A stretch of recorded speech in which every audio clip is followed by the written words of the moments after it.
এগুলো কঠিন কাজ মনে হতে পারে, জনগণ সহজ কিছু কাজ দিয়েও আপনাদেরকে ভোট দিয়েছে।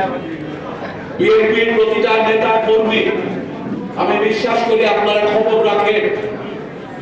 17 তারিখে আমরা যখন শপথ গ্রহণ করলাম, সকালবেলা সংসদ সদস্য হিসেবে আমরা আমাদের সংসদীয় দলের নেতা নির্বাচন করলাম।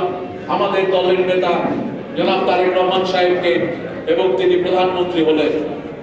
বিকেল বেলা তিনি সরকার গঠন করলেন, মন্ত্রী পরিষদ গঠন করলেন। এই গঠনের পরদিন থেকে আপনারা নিশ্চয়ই খেয়াল করেছেন আমাদের নেতা তারেক রহমান সাহেব কি করছেন।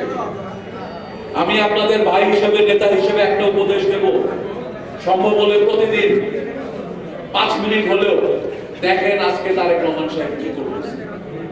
খেয়াল করেন উনি কি বলতেছে, খেয়াল করেন উনি কি কাপড় চোপড় পরছে, খেয়াল করেন ওনার চারপাশের মানুষদের নিয়ে উনি কিভাবে চলাফেরা করতেছে, মানুষের সাথে কিভাবে মিশতেছে। খেয়াল করলে দেখবেন উনি কথা বলছেন অনেক কম, কিন্তু যদি শুধু ওনার দিকে তাকিয়ে থাকেন, আপনি একদিন সারাদিন তাকায় থাকলে অনেকগুলো জিনিস শিখতে পারেন। উনি ইতিমধ্যে আমাদের শিখাচ্ছেন যে এটা ক্ষমতা না, এটা দায়িত্ব। উনি মানুষকে বলছেন না যে তোমরা টাইম মতো অফিসে আসো, উনি নিজে নিজের অফিসে সকাল 9টায় হাজির হয়ে যাচ্ছেন। উনি কাউকে বলছেন না যে আমরা এই করে দিব, সেই করে দিব।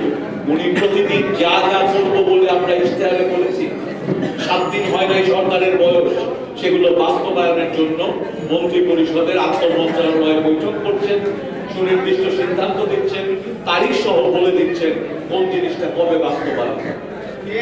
আপনারা কি খেয়াল করেছেন এগুলো? অর্থাৎ যে রাজনীতি উনি নিয়ে এসেছেন, সেই রাজনীতি আমাদের পুরনো যে রাজনীতি আমরা করতাম তার থেকে সম্পূর্ণ আলাদা।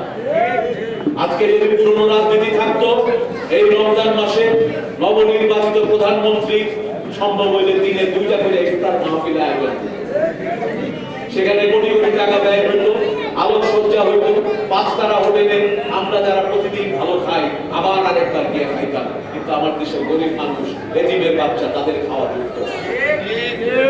তারেক রহমান সাহেব এই যে রোজার মাস চলতেছে, কোন বড় ইফতার পার্টিতে অংশগ্রহণ করছে?